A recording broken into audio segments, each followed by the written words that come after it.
भारत की प्राचीन भूमि में जो ऊंचे पहाड़ों और घुमावदार नदियों के बीच बसी है, समय का ब्रह्मांडीय चक्र घूमता है, जिससे युगों के रूप में जाने जाने वाले युगों का जन्म होता है।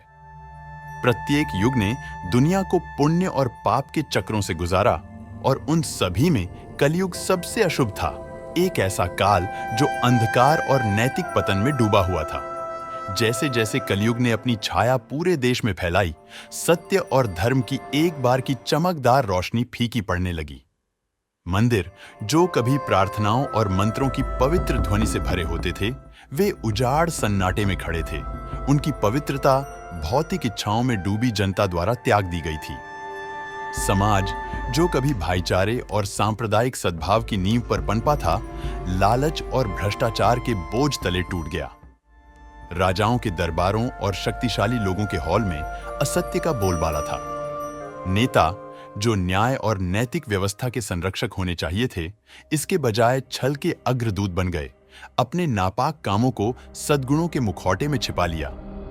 कानून, जो कभी निष्पक्षता और समानता के स्तंभ थे, शक्तिशाली लोगों की सनक को पूरा करने के लिए झुके हुए थे। लालच और महत्वाकांक्षा एक बीमारी की तरह फैल गई, लोगों की अखंडता को नष्ट कर दिया और सामाजिक मूल्यों के मूल ढांचे को विघटित कर दिया। प्रकृति, मानो मानवता के नैतिक पतन को दर्शाती हो, क्रोध के साथ प्रतिक्रिया व्यक्त की। नदियां, जो भूमि की जीवनदायिनी हैं, क्रोध में बह गईं, खेतों में बाढ़ आ गई और घरों को नष्ट कर दिया। धरती हिंसक रूप से कांप उठी, जमीन हिल गई और इमारतें ढह गईं, जबकि भयंकर तूफानों ने आसमान को तबाह कर दिया, जिससे तबाही मच गई। प्राकृतिक दुनिया का नाजुक संतुलन, जिसे इतनी सावधानी से बनाए रखा गया था, बिखर गया और अराजकता का शासन था जहां कभी सद्भाव कायम था। मानव जीवन भी अपने पुराने स्वरूप की छाया बन गया। पुरानी और नई दोनों तरह की बीमारियां बेकाबू होकर फैलती रहीं, जीवन को छोटा करती रहीं और अनगिनत दुखों का कारण बनी। समुदाय, जो कभी जीवंत और एकजुट थे, अब संघर्ष और झगड़े से बिखर गए। जैसे जैसे नैतिक सीमाएं धुंधली होती गईं, अपराध और हिंसा ने जड़ें जमा ली और लोगों के दिल आध्यात्मिक ज्ञान की खोज से दूर हो गए। भौतिकवादी दृष्टिकोण ने उन्हें धुंधला कर दिया, जिसने युग के अंधकार को और गहरा कर दिया। इस बढ़ती उथल-पुथल के बीच उम्मीद एक दूर की याद की तरह लग रही थी। प्राचीन लोगों की शिक्षाएं, जो कभी पुरुषों और महिलाओं के दिलों का मार्गदर्शन करती थीं, भुला दी गईं या खारिज कर दी गईं। भक्तों के दिलों में जलने वाली पवित्र अग्नि भारी अंधकार के खिलाफ संघर्ष करते हुए कमजोर रूप से टिमटिमा रही थी। लेकिन सबसे अंधकारमय समय में भी एक नई सुबह का वादा बना रहा। प्राचीन शास्त्र, जो युगों से पूजनीय और संरक्षित हैं, एक उद्धारकर्ता की बात करते हैं, एक दिव्य योद्धा जो दुनिया को उसकी अशुद्धियों से मुक्त करने और धार्मिकता के युग की शुरुआत करने के लिए उठेगा। भागवत पुराण, एक उच्च सम्मान वाला पवित्र ग्रंथ, भगवान विष्णु के 10वें और अंतिम अवतार कल्कि के आने की भविष्यवाणी करता है।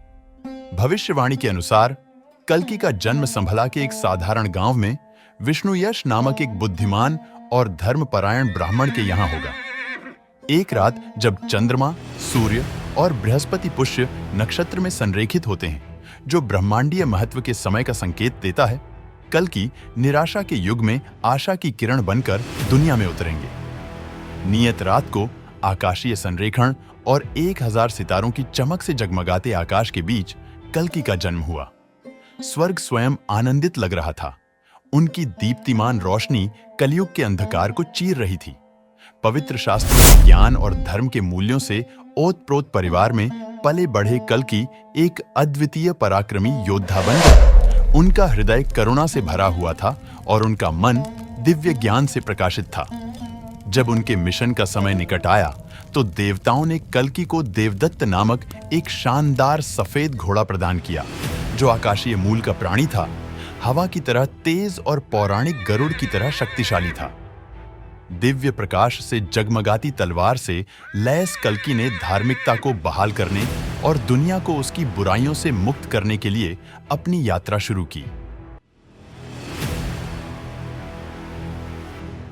देवदत्त पर सवार होकर कल्कि ने अद्वितीय गति और क्रोध के साथ भूमि को पार किया। देवताओं से मिले उनके 8 रहस्यमय लेंस उन्हें दुनिया को ढकने वाले धोखे और भ्रष्टाचार के पर्दे को देखने की अनुमति देते थे। अपनी शक्तिशाली तलवार से उन्होंने झूठे राजाओं और अत्याचारियों को मारा, जिन्होंने लोगों पर अत्याचार किया था, जो अकथनीय क्रूरता के कृत्यों को अंजाम देते हुए पुण्य नेताओं के रूप में सामने आए थे। हर शहर और गांव में कल्कि के आगमन ने आशा और नवीनीकरण की लहर को जगाया, क्योंकि उन्होंने न्याय को बहाल करने और अंधकार के युग को समाप्त करने के लिए अथक संघर्ष किया। युद्ध भयंकर और अथक थे।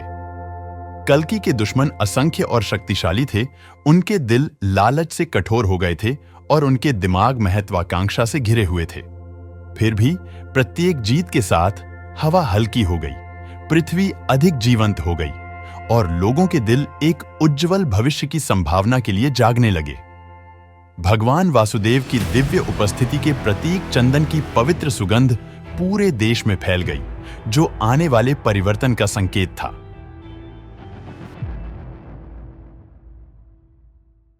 जैसे जैसे कल्कि का मिशन अपने अंत के करीब पहुंच रहा था, पुरानी दुनिया के अवशेष फीके पड़ने लगे, जिससे पवित्रता और धार्मिकता के नए युग का मार्ग प्रशस्त हुआ।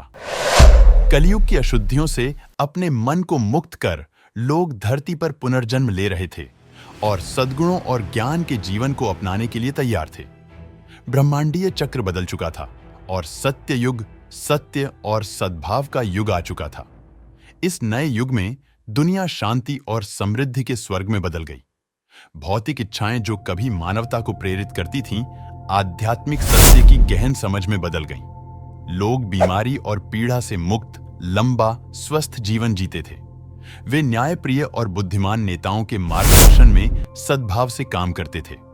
सामाजिक विभाजन जो कभी बहुत संघर्ष का कारण बनते थे, अब नहीं रहे और समाज समानता और पारस्परिक सम्मान के सिद्धांतों पर फला फूला। प्रकृति ने भी अपना संतुलन वापस पा लिया। नदियां शांत रूप से बहने लगी, जंगल जीवन से भरपूर हो गए और आसमान साफ और उज्जवल हो गया। दुनिया सुंदरता और सद्भाव का स्थान बन गई, जहां मनुष्य और प्रकृति पूर्ण संतुलन में सह अस्तित्व में थे। व्यक्तिगत और सामूहिक दोनों ही प्रकार के प्रयासों में बुद्धिमान लोगों ने एक ऐसे समाज का निर्माण किया जो सभी के कल्याण के लिए समर्पित था।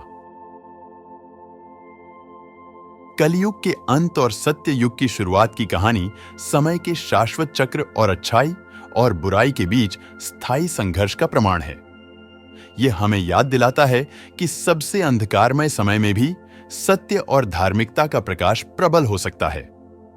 कल्कि के दिव्य मिशन की कहानी हमें विकास के लिए प्रयास करने और सबसे बड़ी चुनौतियों का सामना करते हुए भी उच्च मानकों को बनाए रखने के लिए प्रेरित करती है। जब हम भविष्य की ओर देखते हैं, तो हम अपने साथ एक नई सुबह की आशा और वादा लेकर चलते हैं, जहां सत्य, करुणा और न्याय के मूल्य एक बार फिर दुनिया को रोशन करेंगे।